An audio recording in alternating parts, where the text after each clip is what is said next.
Welcome to Professor Game Podcast, where we interview successful practitioners of games, gamification, and game thinking who brings the best of their experiences to get ideas, insights, and inspiration that help us in the process of getting the students to learn what we teach.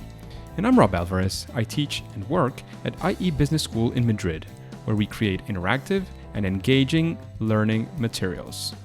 Want to know more? Go to professorgame.com/subscribe, start on our email list, and ask me anything. Engagers, we are now today in another episode with Lauren Ferro. But before we introduce Lauren, can you tell us, Lauren, if you're prepared to engage? Of course, I'm ready and I'm waiting to start. Let's go, because Lauren has a Ph.D. in player profiling and modeling. She is currently an adjunct professor and researcher at Sapienza University in Rome. She's also the co-organizer of the Unreal Engine Meetup in Rome. And as you probably guessed, she is mostly in Rome by now. In addition, she created the game design resource Gamicards, which is a prototyping tool for game experience. And at heart, she is intrigued by how we interact with the world and those in it. So, Lauren, is there anything that we missed from that fantastic intro? No, I think that sums me up in a nutshell quite nicely. Sounds great. So, Lauren, can you tell us what does we like to call it regular days, but I know sometimes that doesn't fit the schedules of most of our guests. But what does being in the life with Lauren Ferro look like? It's very interesting, let's say that much. I think a regular day, I think everyone in the world of game design can agree there is no regular day. But I think for me, it depends on what projects that I'm working on. So recently, I've been sort of working on a few academic projects and a few sort of client-side things. So what that usually involves is that in the morning, I'll start with things that are a lot more complicated or complex. So if there's been sort of an issue, say with blueprints, if I'm working in Unreal, I'll spend that morning like tackling those type of things, because I know that by the afternoon, as all of us, we're sort of a little bit more slower. So then I will probably shift gears and exactly. So I'll probably work in something a little bit more relaxed. So I'll do reading, I'll do some research, maybe I'll do some paper writing. And then towards the end of the day, again, if I'll start working again and say on projects, like I might still do some, if I'm working in the modeling section of a project, or if I'm doing other parts of it, texturing or whatever, like then I'll work on that. So what I tend to try and leave the middle part of the day for more sort of less demanding tasks. I'll do emails, I'll do like calls and things, and then leave the start of the day and the end of the day for things that require a lot more attention and focus. So that's a good way to structure your day, which is already a difficult thing to have like very clear outlook of what you want from your day, right? Yeah, especially when you're working with people from all around the world, you also have to factor in the time zones. So I think that's also a challenge for a lot of us. So I think in that structure, especially in early morning and late nights, you have the ability to also be available for people perhaps like in Australia or in the US. So that kind of structure helps a lot with those kinds of things. Yes, that makes sense. It does. Yeah. So, Lauren, we want to shift gears a little bit and start by some interesting moments in your life. And we like to call this moment your favorite fail or first attempt in learning. Yeah. A time when, you wanted to do something, it didn't go exactly as you were expecting. And you had this, you experienced this fail moment. And then, of course, how did you come out of it? Maybe what did you learn from that? Can you tell us that story? We want to be there with you, Lauren. Okay. I like this question a lot, because I think people have they have such a stigma against the concept of failure. And for me, my favorite failure was when I first started out doing consulting work, mostly for gamified projects. And it was, a really interesting experience, I think, for me and for the person I was working with, where like for us, I mean, as researchers, as consultants, we have a very clear idea about what game design is or what a gamified experience is. And for me, I made the mistake of assuming that the person that I was working with, let's say, had the same basic understanding of what a gamified experience has. And a few months into the project, we're working away, we're developing ideas, and everything seemed to be going right. And then we're developing it. And then when it got to the, let's say, the preliminary testing, it was like there was this really awkward sort of situation where it's like, this is nothing like what I was imagining. You know, this is like the graphics are not like this, and the game doesn't work like it should. And when we sat down and we kind of like reverse engineered the problems, and we tried to understand why, you know, perhaps my vision and the client's vision wasn't quite aligned, I found out that the concept of what they had for gamification, the concept of what they had for serious games, for educational games, for simulations, it was very, very different to mine.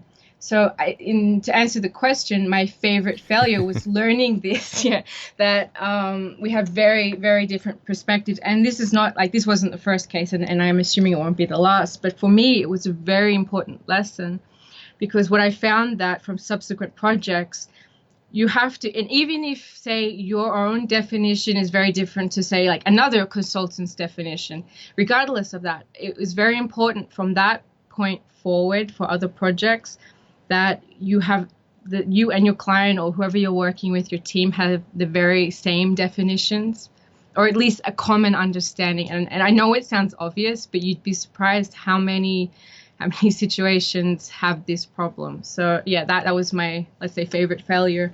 Wow, that's very interesting. I have a friend who once told me it's already difficult for two people to be speaking and understand each other. Like, imagine if that's already challenging. Imagine how challenging it is for the people to understand the same thing from that message, and that's already a challenge, right? Especially, for when it comes to gamification, because, you know, at least this is my perspective, and like, no one shoot me for this, but when you have gamification, the concept is very much focused on, let's say, encouraging or influencing a particular behavior, because obviously at the end of a gamified experience, we want someone to develop a habit or to change a way of thinking, you know, through gamified or through game elements.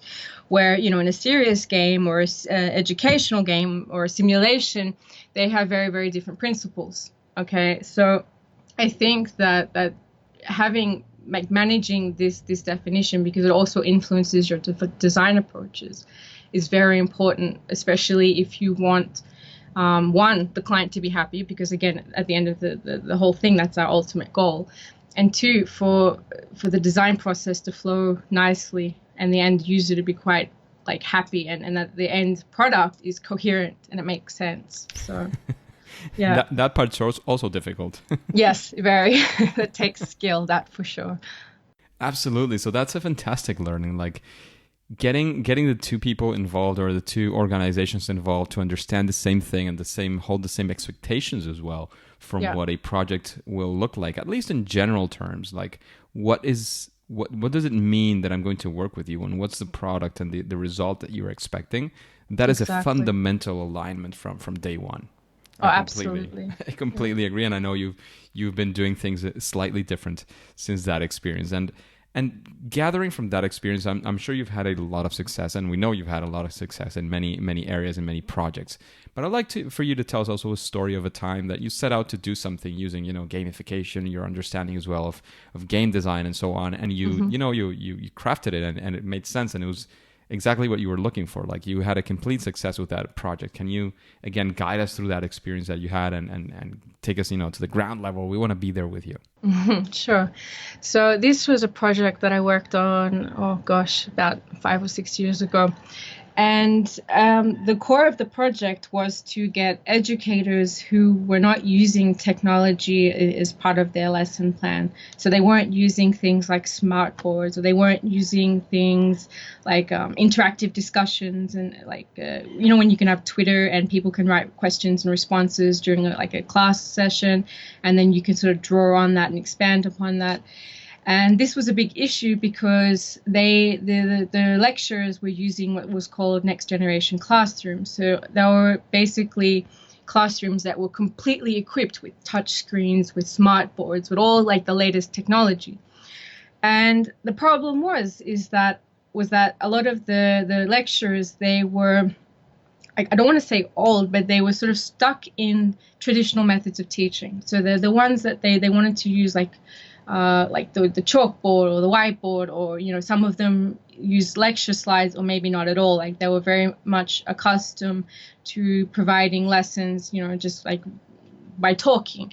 And for some people, this works fantastically. But you have to also understand that in a situation where a lot of the students, you know, they're on their smartphones or on, you know, tablets, they're taking notes on their iPads, like they're engaged with technology. There is this expectation that, you know, lessons should also kind of adapt to this change in like media usage.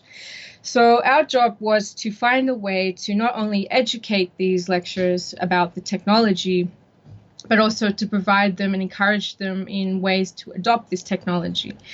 So this was very challenging because like a lot of the lecturers, they don't play games, right? So they're not really like even basic games or basic apps like Candy Crush or just mobile games in general. None of them engaged with these things.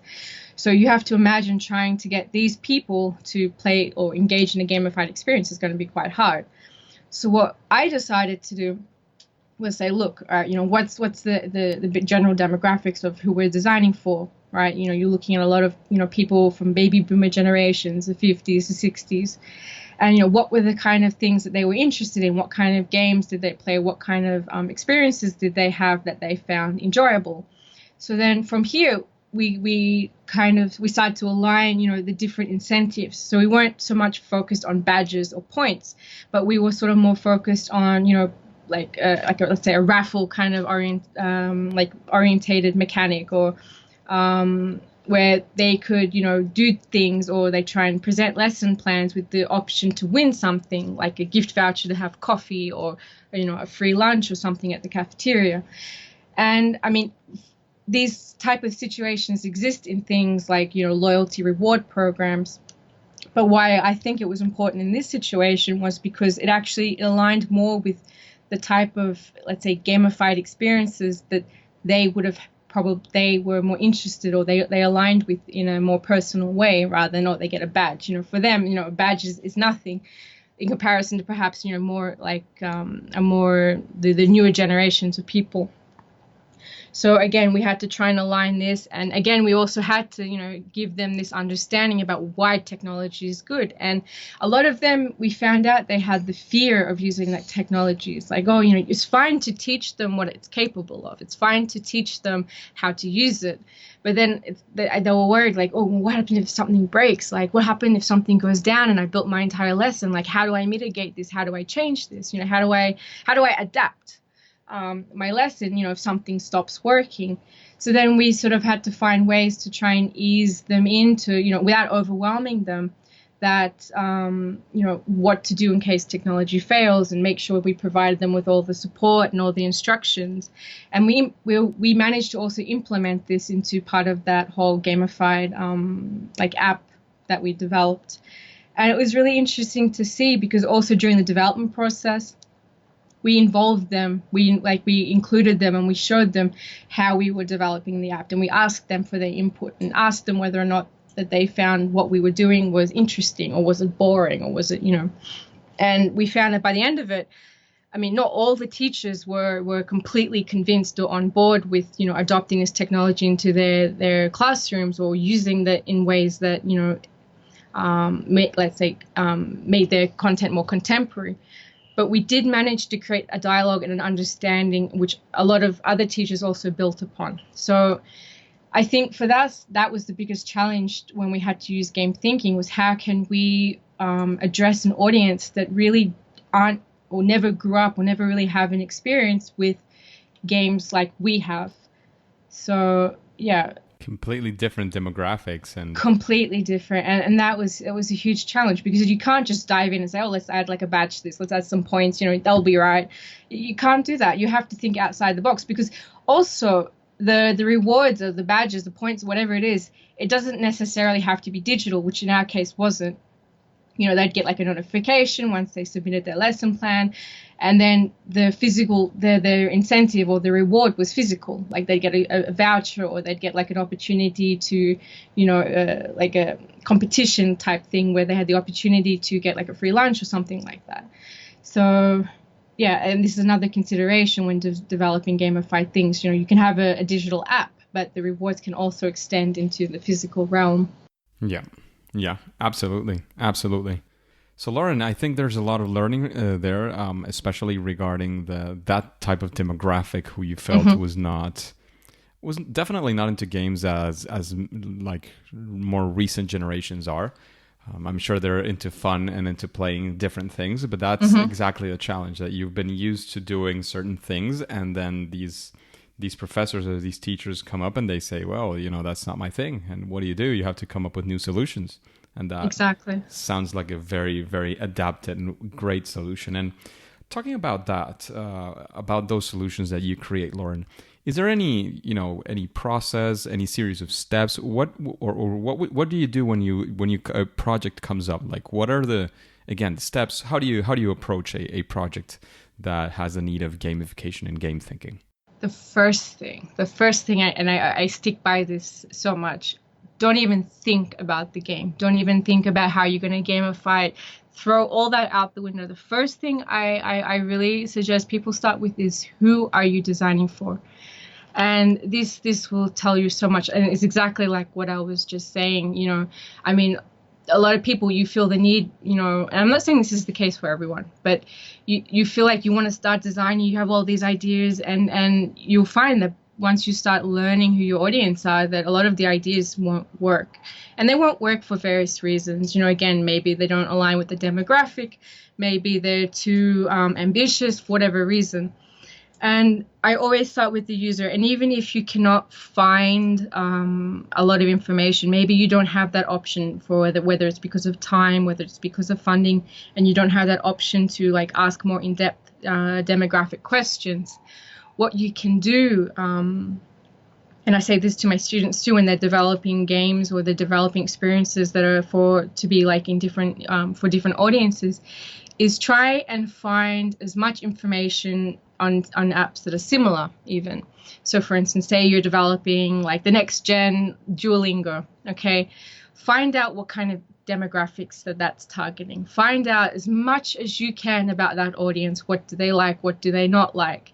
And, you can find a lot of data, a lot of this information just by reading the comment section of app reviews. And, you can find out whether, in some cases, and this is I'm talking about not just on the App Store or on the Play Store with Android, also in some other platforms, you have sort of basic demographics. Maybe you have the age or you have the gender. And then you can start to compile, even if it's a brief demographic, let's say demographic report of your audience, you can then start to think about the game design or the gamified solution. Because again, you don't want to get halfway and you've created this really, it might be a fantastic application, might be a fantastic game, it looks wonderful. And then you find out your audience doesn't really care for it. You've wasted time, you've wasted money, you've wasted, energy on something that's not going to be successful. And I think that this step about the user is probably the most important. Of course, if you have that luxury where you can do a complete demographic analysis, you'd have to do it, but you also then need to think about as well your end user, what are the specific things you need to know about them? If what type of factors you need to take into consideration. For example, do they have enough time to play your game or gamified experience? Or are they required to have a lot of time available? And, besides, these are also, because you have to take a different approach to traditional game design too, where, you have a game and, you can play it, and you can play it for an hour, you can play it for 10 minutes. It's really no big deal. But with a gamified experience, you're wanting that user to come back. You want them to, constantly feel let's say, incentivized, right, to continue that experience. So you need to understand what entices them, what draws them in.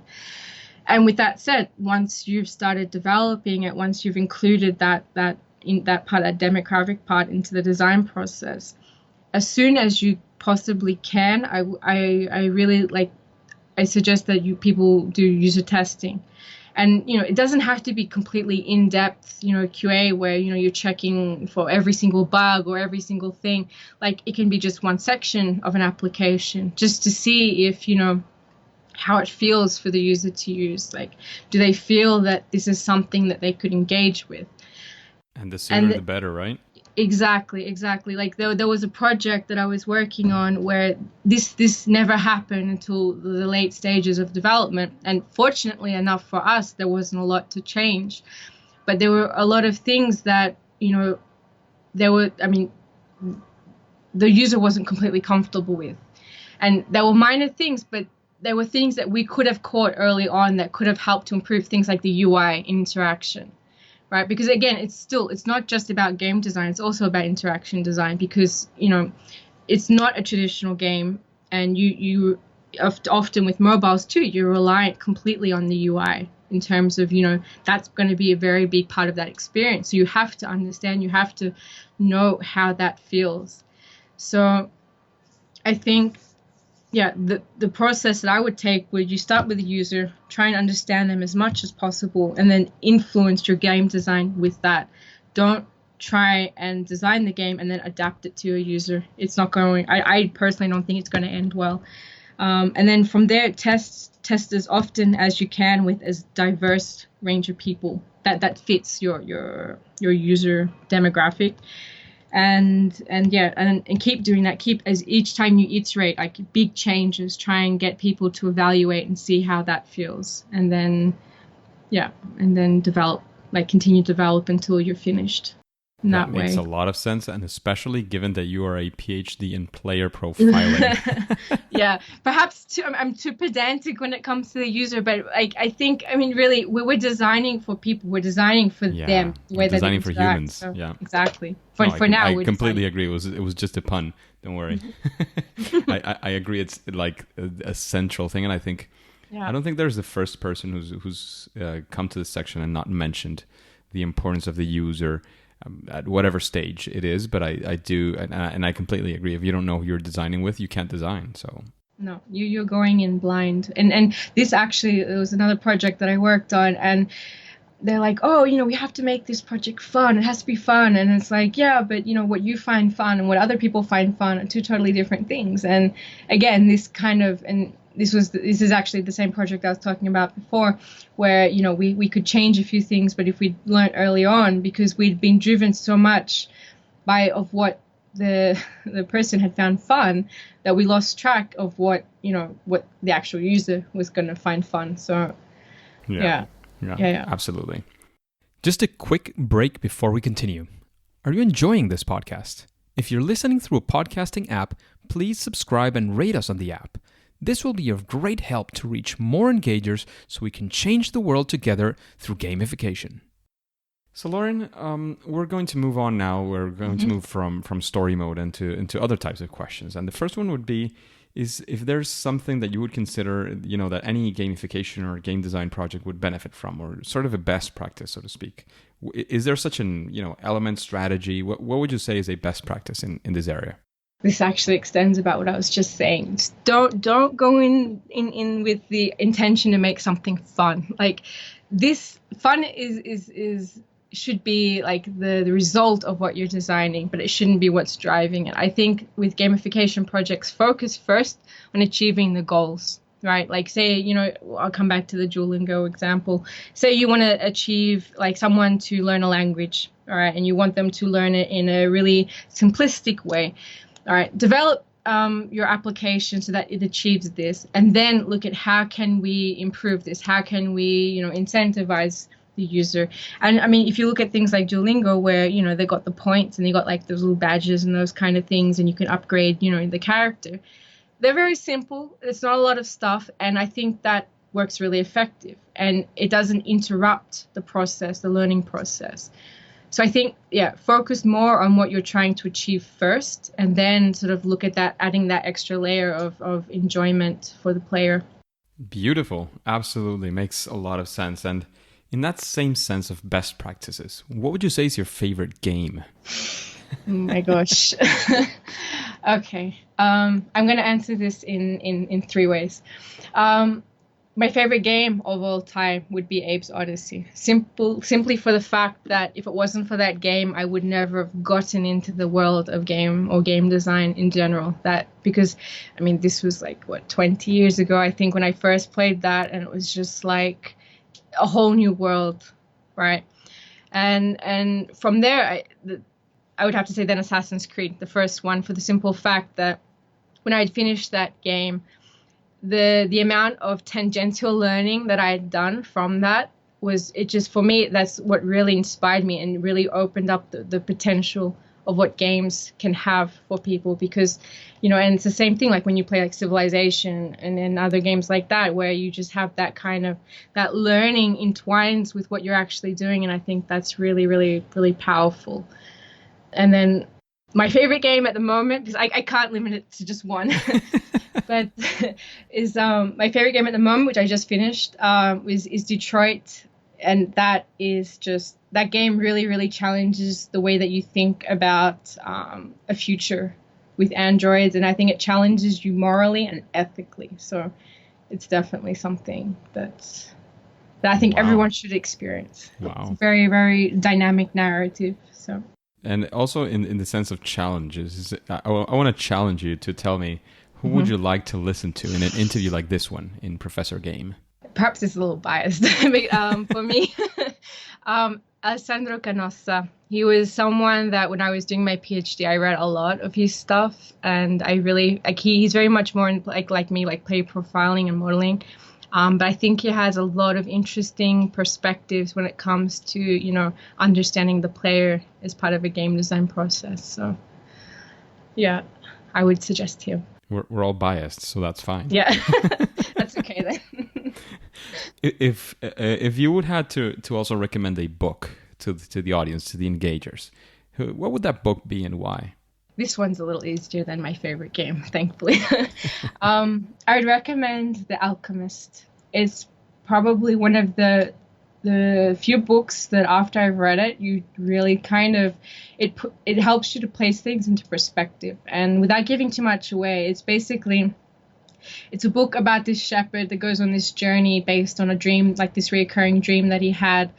And, it's a journey to find this treasure. But of course, like most stories, lots of things happen along the way. But it's how it's described, like how these events that happen along the way, how they're described, how they've influenced the journey. And I think that, we all have like this concept of, I think for being in our comfort zone, we're used to what we're doing. And I think this book illustrates why it's so important to get outside of that. Why it's so important to get outside of the things that you're that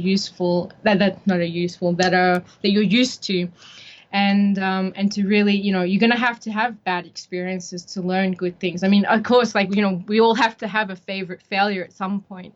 So I think it's really it's part of the journey. Exactly, and I think that this book illustrates that perfectly. That's fantastic. That's the book by Paulo Coelho, right? Yeah, exactly. It's a great book. It's a great book for sure. And what would you say, Lauren, is your superpower when you're creating these games, these gamified experiences? What would you say is that, that sweet spot, that great thing that you do? Oh, wow. I think my superpower is being able to think in a very abstract way, because I've played so many games. I probably spent too much time playing games. There's never too much. That's good then. Yeah, because I think this has given me like a really good way to think outside the box that looks beyond, your typical approaches to gamified experiences. Because you can think, this happened in I don't know, like this game, and we could try and use something like that and adapt it accordingly, because I think it'd be perfect. I think that's given me like a lot of thinking outside the box kind of experience, let's say, for developing gamified things. It's a superpower for sure. Yeah. And now we're going to move on to this sort of gamified-ish question, in which the audience gives us questions. I have my role here is simply to filter if there's anything that doesn't make any sense, or if these kinds of things. And then randomly we find a question during the episode and we hand you the question. So this question comes from Vazel. I'm not sure how your name is pronounced. I'm sorry about that. But Vasil or Vasil is asking, I would love to know more about using gamification in business and enterprise software. Do any good examples come to mind? Lauren, the microphone is all yours. Oh, business enterprise. I mean, I will be honest, this is not my, let's say, area of expertise. Okay. But business. I mean, I worked in business and enterprise things, but I can't talk about them. Okay. Loyalty. You've brought some inspiration from other ones who have done it as well. No, of course. I think loyalty, when it comes to business enterprise loyalty schemes are probably one of the most dynamic, because I have seen so many different experience, like let's say different perspectives, because not all of them are centered around points. Things are centered around like what you buy. Things are centered around like recommendation systems. Like there's a whole bunch of different dynamics that are influencing these systems. Again, probably because I'm very interested and I use it. These type of things also, like depending on also how they're designed, they can vary quite a lot. So I think, oh God, I'm trying to think, because I'm not, like there's a lot of, like, for instance, flybys. I know in Australia, that's a very nice way that because it extends beyond just shopping. Like you also have the ability to get like other rewards. I think that's very well organized, also because it's quite personalized. I mean, you also look at things like, the fast food chains where they have their apps, and they'll have like different types of events depending on how much you buy or what you buy or when you buy, more importantly. So I think that, yeah, those kind of enterprisal like things are quite effective. Yeah. Those are good examples for sure. For sure. And you were mentioning, for example, the Duolingo. That's a classic example. Oh, for sure. Yeah. Definitely. So thank you very much for that answer, Vasil. I hope you had brought some of those examples and that they're at the forefront for you to get inspiration as well into the future. And Lauren, we're arriving to the end of the interview today, but before you leave, can you give us any final piece of advice you want to leave the engagers with? Let us know where we can find you, and of course anything else you want to say before saying goodbye, and then we'll say it's game over. Okay. Some quick advice. If you're starting out with gamified or gamification, anything like that, play games. I really, and I cannot emphasize that enough, really try and understand how they work. Like whether it's playing Candy Crush, whether it's Duolingo, whether it's, playing Call of Duty or whatever, like really understand how the mechanics and the dynamics work in games. And I don't mean like also play different genres, play different types of experiences. Don't just play like first person shooters. Play things that are heavily based on narrative, play things that are heavily based on role playing. And I really think that that's going to it's going to benefit how you approach design. It's also going to broaden your design toolbox, let's say, because it's going to give you other ways that you can develop or use the same type of game elements. Like points don't always have to be associated with actions. Like you can use points in very different ways to unlock parts of an experience, to level up, because I think this is really important. I think that this is something that really that really helps people to expand approaches so that they're not all like the same, if that makes sense. So we can sort of think beyond, the traditional uses for these things. Yeah, it opens up your mind to new things as well. Exactly. So Lauren, where can you find you in the world of the internet? You can find me on Twitter. It's, I don't know if I should say it, R3NE. It's Renzer, but instead of an E, it's 3. So, and if you just Google my name, you'll find a lot of stuff. So yes, definitely. Yep. That's Google how we me. met as well. Yeah. Definitely. So thank you very much, Lauren, for this time that we've spent together. Thank you for providing all of these insights for the engagers, all your experience, all your stories, insights, and so on. However, for now and for today, it is time to say that it's game over. Oh, well, it was nice playing. Thank you, Rob. You're welcome. Hey, engagers. Thank you for listening to Professor Game Podcast. I hope you enjoyed this interview with Lauren. Do you have any questions that you would like to ask future guests?